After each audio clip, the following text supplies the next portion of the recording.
noisy platform. Yeah. And because right when I get to my favorite parts, I'm going to be squeaking up there. Carol, Steve, thank you all. Thanks for coming out today. Mr. Pitts and I were just talking about his son and I were both worked for a little company out in Nashville, Tennessee called Southwestern Book Company. And I told him, I said it was a perfect way to prepare yourself for the rest of life. I was 19 years old, the summer of 1969.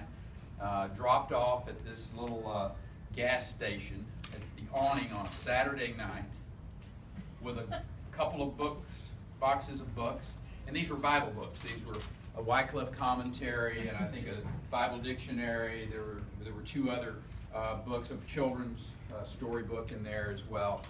And told to go to a church the next morning, and after the service to introduce yourself to the pastor and to ask him if they knew someone that would rent you a room for the rest of the summer. Yeah. That was an adventure. Yeah. So we kind of, now I was just finished that first year at Texas A&M, so my hair, I had it cut about like yours. It was pretty close crop, and we were rather conservatively dressed in 1969. So anyway, we went and met that pastor at that Baptist church right across the street from the gas station, and he pointed us up the hill to a lady's house. And she was, I mean, 1969. It was a little different world, maybe. And she said, "Well, sure, come on in," and rented us a room for $25 a month upstairs for two of us. So two of us for $25 total. So we worked there all summer long, knocking on doors, selling these books. And my point with all of that is, you learned rejection. So anyway, it was one of those great, extraordinary summers that I learned something that lasted me for the rest of my life, which all of us, I hope we continue to do on a regular basis, learn things. And Senator, congratulations on getting the session over with. Oh, for the week. I thought it was completely over with. So David and I'm always telling him, I said, in Texas, our legislature only meets for 140 days every other year. Somebody said, man, would that be awesome if Washington only did that? We'd just like for them to meet and get something done. But anyway, thank you for letting me come. I want to share with you two little avenues that I want to take us down today as I speak to the people of Iowa and share with you a very optimistic vision I have about this country. And I hope that you will leave here optimistic about the future of this country. And there's reason to be pessimistic right now. As I share with people, I said, you see what's happening economically in this country. You know, 1 out of 10 Americans are on unemployed, are out of work, underemployed, or just have given up looking for work. I think 1 out of 5 children in this country live in a family that are on food stamps. When you go ask people about the middle class, we were having this conversation earlier, they don't think they're doing very well. And when you look at middle class wages and the stagnation of those over the course of the last decade, there's reason to understand what they're saying. And we need to be sharing a narrative with them that if they want to see their wages increased, there's a political party they need to be paying attention to. There's a political party they need to be supporting. It's the Republican Party. And I like to use this 13th largest economy in the world, my home state, the state that I had the great privilege for the last 14 years to work with the legislature and work with the citizens of that state to manage, the chief executive of Texas. And I use that as an example, not because Texans are better than anybody else. I mean, these principles we put into place will work anywhere. They'll work in any of the 50 states. I tell people, I said, they'll even work in California. I know they will. I mean, the hard part is to find principled, disciplined men and women that are willing to put the tax policies into place. And really, there's 4 things that you put into place and you allow to mature, and the economy will flourish. Have tax policy that leaves you to keep more of the money you work for. So you don't overtax. You have a regulatory climate that is fair and predictable. I'll promise you, Terry Branstad will tell you one of the most important things that you do in this state is that you put regulations into place that take care of the citizens, that address your environmental concerns, all the different things that regulations do. But you do it in a way that people know are fair and that it's predictable. Third thing is a legal system that doesn't allow for oversuing. We passed the most sweeping tort reforms in the nation back in 2003. And I want to share with you one of the results, just one of the results. There were multiple results of that tort reform, but one of the things that we saw was this proliferation of medical professionals. There are more than 35,000 licensed physicians, more than there were in 2003. The access to health care has exploded there. In Houston, Texas, the Texas Medical Center is the largest medical center in the world. There are places along the Rio Grande River, in those 19 counties from El Paso to Brownsville. But 10 years ago, a pregnant female had to leave that county to get prenatal care. And those subspecialists are coming back into those counties now. And we're starting to have that access to health care that really matters. Because that's what we should be about. We shouldn't be about, success isn't about forcing people to buy insurance. Success is about access to good quality health care, from my perspective. And all of this is going to boil down to one very powerful process, if you will, and that is that the states should be freed to make these decisions themselves, to compete against other states.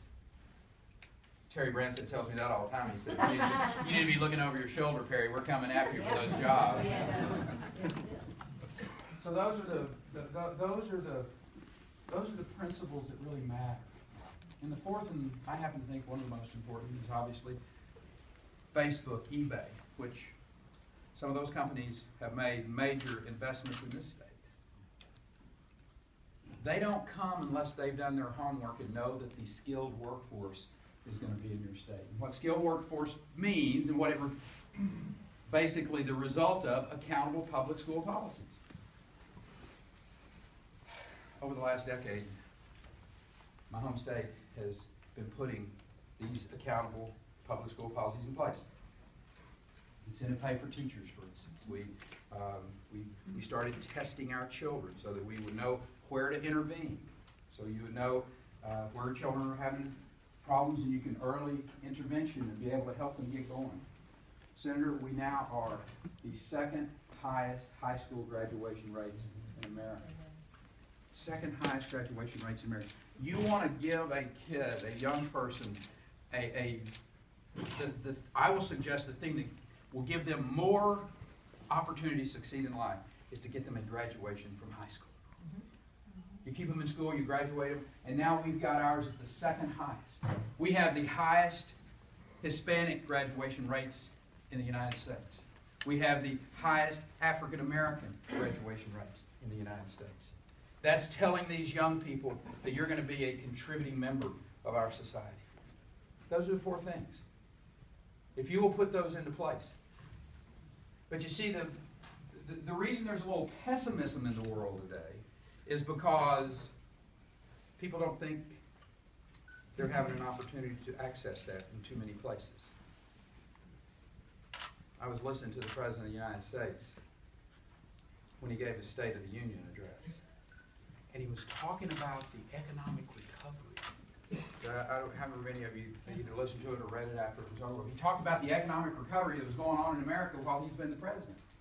I'm scratching my head a little bit. Because I know some numbers, and part of those numbers are that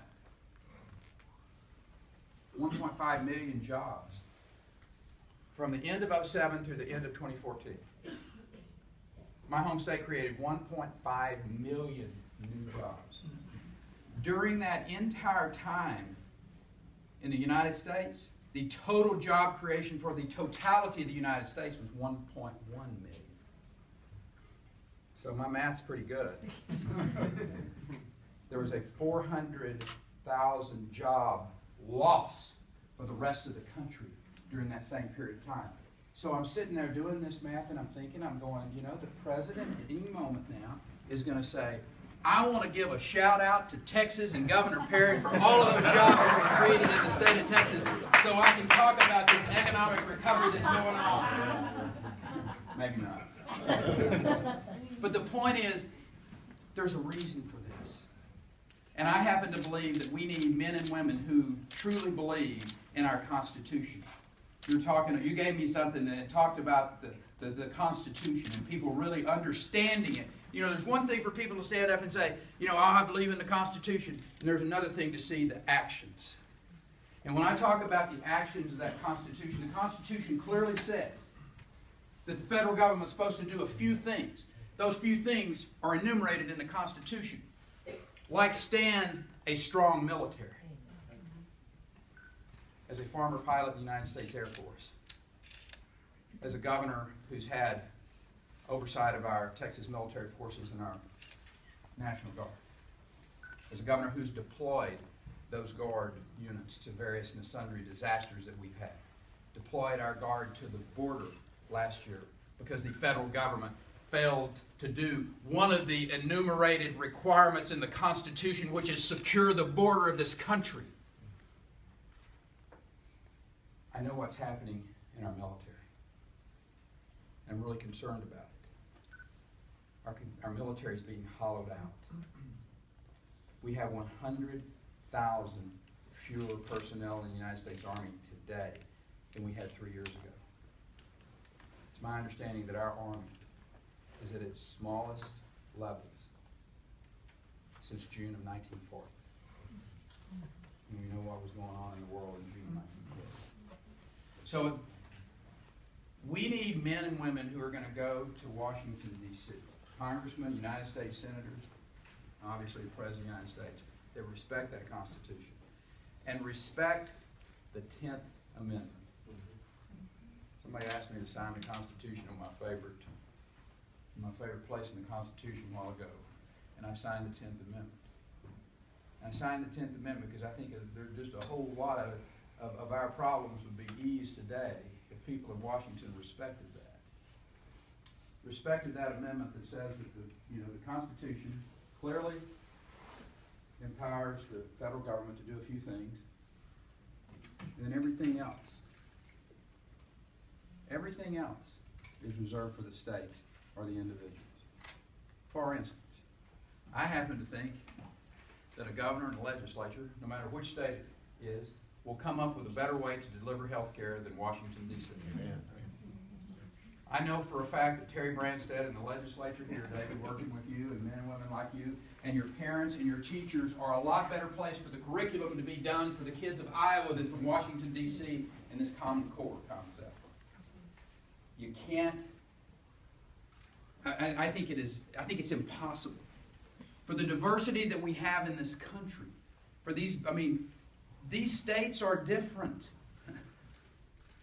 And for them to be pushed all into, one size fits all policies that come out of Washington, D.C., I think that is impossible. Not only is it an impossibility to operate in an efficient and effective way, I think it just makes people unhappy. Let the states deliver health care. They'll come up with all the different ways. Louis Brandeis was an old liberal Supreme Court justice, but he respected that Constitution. And he talked about these states as the laboratories of democracy. He said states need to be left to experiment. And he said from time to time, he said there's going to be a state that fouls up, and they're going to mess up, and they're going to do some harm to their citizens. But they haven't destroyed the republic. And that's the power of that 10th Amendment. That is, and I'll promise you, governors will come up with education policies. They'll come up with ways to deliver health care. They'll come up with different curriculums. And governors that are paying attention, legislators that are paying attention, they'll go appropriate those good ideas and put them into their state. It never bothered me to go over to Bobby Jindal and take one of Bobby's good ideas and put it into Texas. Speaking of Bobby, I used to, when I was the governor, I would wake up every morning, and there were a handful of governors that I thought about, because Bobby's right over on the eastern side of Texas. And I knew for a fact he got up every morning thinking about how he could go recruit businesses from somewhere in Texas. It's true. And Rick Scott in Florida, this guy is a competitor. I just left Florida a few hours ago, and I talked to him on the phone, and he said, have you told people the real reason that you didn't run for re-election? And he's done this to me a number of times. And I said, no, I have not been telling people that. You got people. He said, well, it's because you're afraid that Florida's going to pass you up in job creation, so you don't want to be as governor. But that's the kind of competition that makes us strong.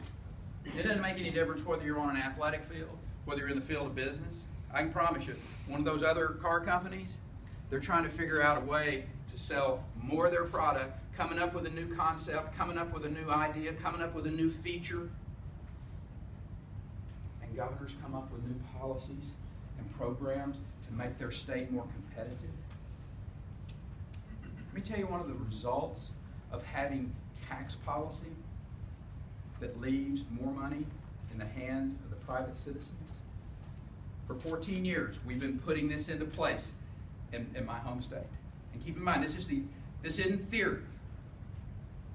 There's data to back this up. This is reality. The cultural arts will explode in a state that leaves more money in the hands of its citizens. Fort Worth is now the home to a new Museum of Modern Art. The Kimball Museum has expanded its footprint by a substantial margin. The Bass has built one of the finest symphony halls in the world. Fort Worth and Dallas have world-class zoos. Speaking of Dallas, they've got 2 performing arts facilities, the AT&T and the Meyerson. The Perot's just finished a natural science museum that is literally world-class.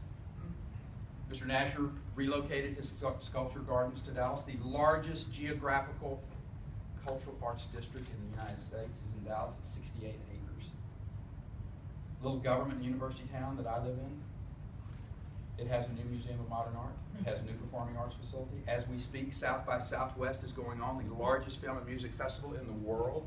This fall, for the 4th iteration in at least 10, the only Formula One race in our country, the United States Grand Prix, is held in that city. San Antonio has a new performing arts facility, and tonight, Houston, Texas, as it is every night, there are more theater seats available than any other city in America outside of New York City. Government would not have built one of those. It happened because we understand some principles that will work anywhere. Anywhere these will work. If you have men and women who are principled, disciplined, and allow people the freedom to make those decisions themselves. That's the reason I'm optimistic about the future of this country. Because we're only a few decisions on the economic side of seeing this country explode economically. And I happen to think it all goes back to and can be centralized, if you will, in the energy side of things. American energy. No matter where that energy comes from. I think opening up the XL pipeline made a lot of sense for this country. Not only from the jobs that get created in the building of the pipeline, but then the spinoff when you have access to affordable power. With the shale gas formations that have been found and are being developed across this country, lowering the price of electricity. I think from 2001 through about 2011, 2012, a good decade in there, electric prices in my home state were down 44%. And it's because we put these multiple ways of using our energy.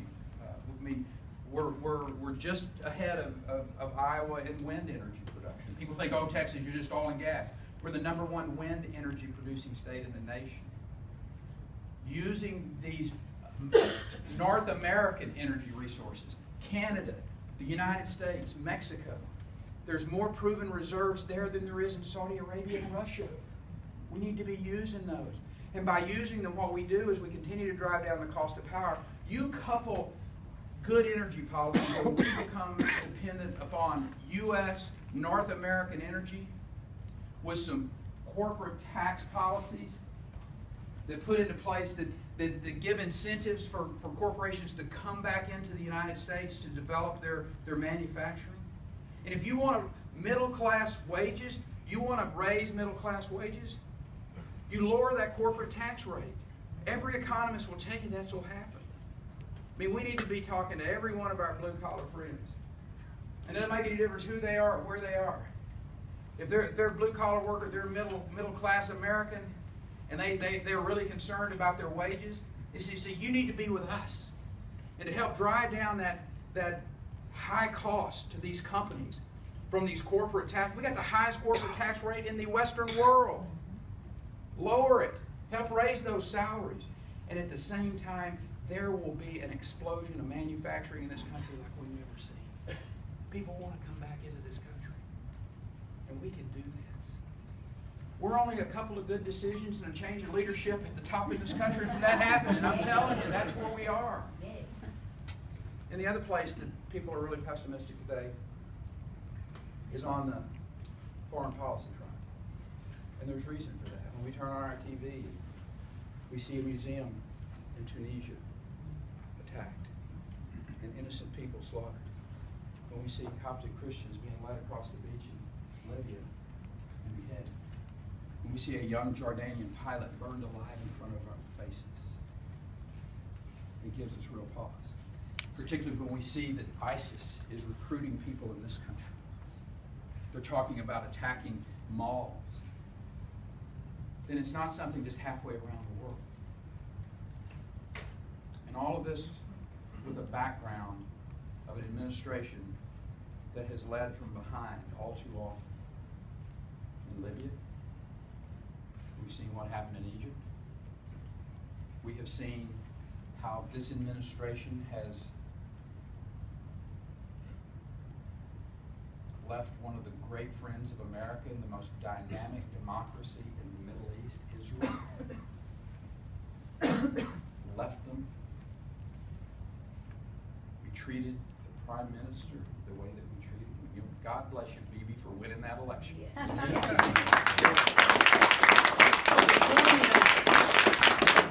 We've got an administration that I'm terribly concerned about that is negotiating with a country that certainly doesn't have our best interest in mind. Negotiating with a country that is responsible for our Marines being killed in Beirut. Responsible for weapons that were used to kill our soldiers in Iraq. And a country that wants to have a nuclear capability. And there needs to be two powerful messages sent. That until this country, until Iran, stop supporting terrorists, stop funding terrorism, whether it's Hezbollah or Hamas,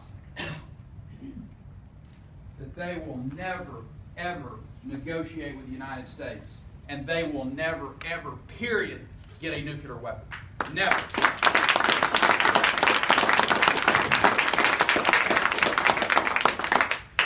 And again, you look at ISIS, and we had the opportunity to stop ISIS in Syria by the funding of the Syrian rebels, and we took no action. We saw them leave and head south into northern Iraq, and we could have funded the Peshmerga. These are amazingly good fighters. They didn't have the lethal weapons to take care of the business. They would have stopped ISIS, I was suggesting. And while all of this was going on, you know, all through northern Africa, across Israel, into Iran, into Syria, to Iraq, somebody was watching, taking note. The Russian president. Putin realized after watching how this administration operated that there wasn't a problem with annexing Crimea are adventuring into Ukraine. This can change, and it can change in a hurry. Economically, we get this country back headed in the right direction very quickly. We can build our military back up to where it needs to be to send a clear message to our allies that if you are put in a position of concern, America will be there with you. And the message to those who are not our friends, that if here is a red line, you cross it, there is a consequence. That can happen in a hurry. I'm telling you, that's the reason I'm optimistic about the future. We can send a powerful message. Not only America is going to be back leading the world economically, freedom's going to be on the march in this world as well, led by the United States and her allies. We're just a few good decisions and a change of leadership in Washington, D.C. from that happening. That's our future. We should be excited about that opportunity and about that possibility that our children will have a better future. That this immoral debt that's being piled up on their backs is going to be addressed. That we have congressmen, United States senators that respect and salute the Constitution and say, you know what, David, we got to send that back to you and let you figure that out. That's not for us to do.